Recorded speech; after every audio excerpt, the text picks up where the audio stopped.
Now the next topic is that is polymorphism. Again I repeat, now the next topic is polymorphism. Now what is polymorphism? As the name says, poly means many and morphism means forms. Means we can say one name many forms, and obviously polymorphism is a Greek word, right?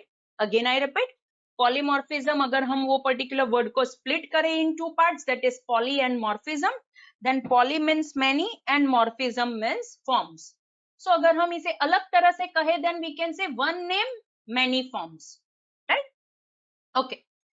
Now अगर हम उसे object oriented programming के terms में अगर हम ये polymorphism को define करें, देन वी कैन से कि अगर हम ऑपरेटर्स एंड फंक्शंस को डिफरेंट वे में वर्क करवाएंगे according to different data types, then that is known as polymorphism.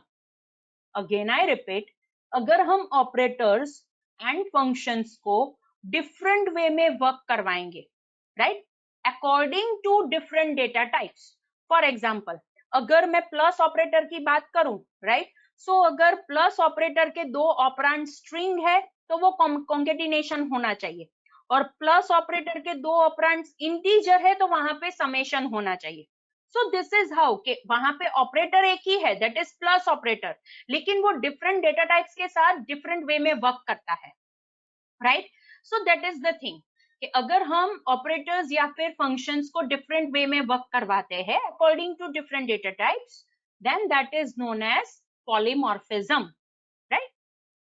Means अगर हम फंक्शन ओवरलोडिंग की बात करें तो स्टूडेंट्स हमने वहां पे क्या किया था, एक फंक्शन नेम को हमने डिफरेंट पर्पस के लिए यूज किया था.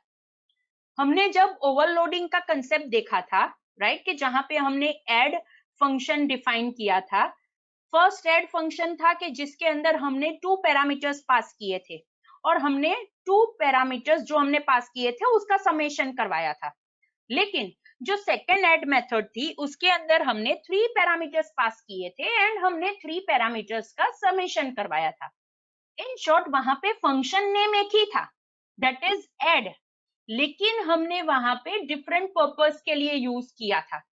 And that is the thing function overloading, right, and it is also a part of polymorphism. It is also one way of polymorphism. It is also one way of implementing polymorphism, right. So function overloading is also one way of implementing polymorphism, right. Okay. So अगर हम वहां पे हमने वहां पे use किया था different parameters, लेकिन हम ऐसा कह सकते हैं कि अगर हम according to depending on the context, right, हम ऑब्जेक्ट्स को डिफरेंट मीनिंग दे, then that is also known as polymorphism.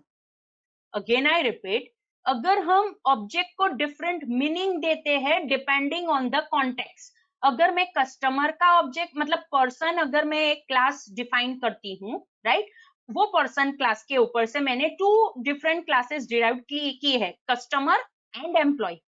So employee के कॉन्टेक्स्ट में वो ऑब्जेक्ट का मीनिंग डिफरेंट होगा एंड कस्टमर के कॉन्टेक्स्ट में वो पर्टिकुलर ऑब्जेक्ट का मीनिंग डिफरेंट होगा, because obviously customer and employees are 2 different entities, so उनके कॉन्टेक्स्ट भी डिफरेंट होंगे, राइट.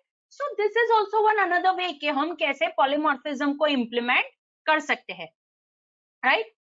सो अगेन अगर हम ओवरलोडिंग की बात करें तो वहां पे भी हमें क्या ध्यान में रखना है कि जो भी हम प्रोसीजर्स डिफाइन करेंगे प्रोसीजर का नेम सेम होना चाहिए, लेकिन उसके साथ साथ हमें parameters, number of parameters and data type of the parameters वहां पे डिफर होगी, तो ही polymorphism in terms of overloading हम इंप्लीमेंट करेंगे. और हमने ऑलरेडी देखा है कि अगर हमें ओवरलोडिंग कंसेप्ट को इंप्लीमेंट करना है तो वहां पे हमें ओवरलोड्स कीवर्ड का यूज करना पड़ेगा, right. So that is the one thing which we have already seen, right. Okay. Now अगर मुझे polymorphism को implement करना है, then there are 2 ways to implement polymorphism. First is inheritance based polymorphism and second is interface based polymorphism. Again, I repeat, there are two ways to implement polymorphism: inheritance based polymorphism and interface based polymorphism. मतलब अगर मैं inheritance का use करके polymorphism implement करती हूँ, that is known as inheritance based polymorphism, और interface concept का use करके मैं polymorphism implement करती हूँ, that is interface based polymorphism. और हमें ये दोनों ways को example के साथ देखना है, right? Okay.